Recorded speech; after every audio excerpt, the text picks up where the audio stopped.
Arushi had never thought of herself as weak, but she had never thought of herself as strong either. She was just there.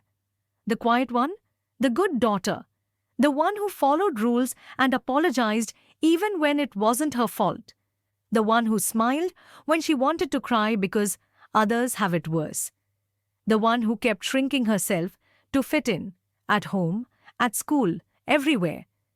She had dreams once, big ones, but life has a way of whispering doubt until it becomes your own voice.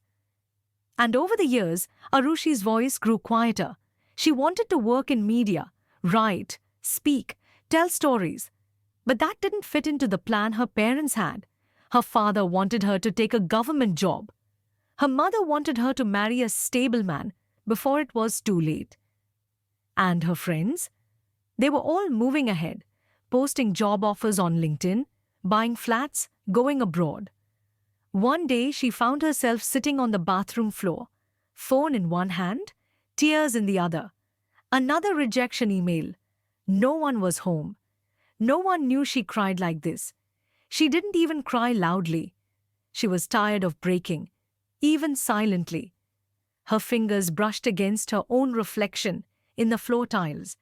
She whispered, "I can't do this anymore." But then, something strange happened. No voice answered.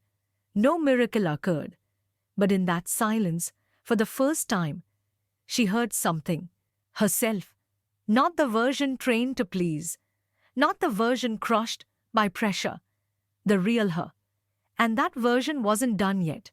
She didn't rise like a hero. She didn't shout some empowering quote. She just stood up, washed her face, and whispered, "Maybe I'll try one more time." That was the day everything began to change.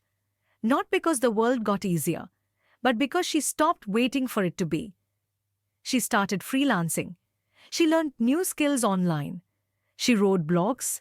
She sent resumes even when she expected silence. She failed again and again and again. But this time, every failure felt different. Less like proof she wasn't enough and more like a step, a bruise, but also a badge.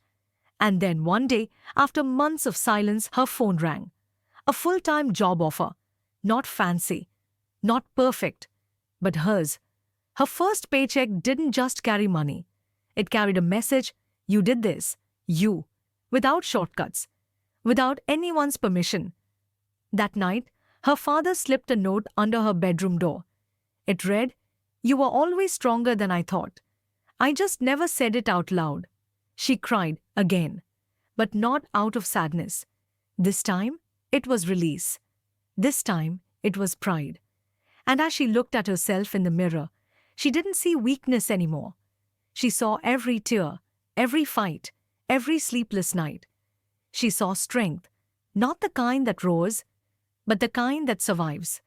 The kind that keeps going, even when it's tired, even when it's alone. And maybe this story is not just hers. Maybe it's yours too. Maybe you're the one quietly breaking. Maybe you think no one sees you trying. Maybe you feel invisible behind louder voices and shinier lives. But listen, don't underestimate yourself. You're stronger than you think. Not because you always win, but because you're still here, still showing up, still trying. And that is what makes you powerful. For more soul-stirring stories like this, subscribe, and join the journey at Fox and Bear Quest. Your quest for meaning begins here.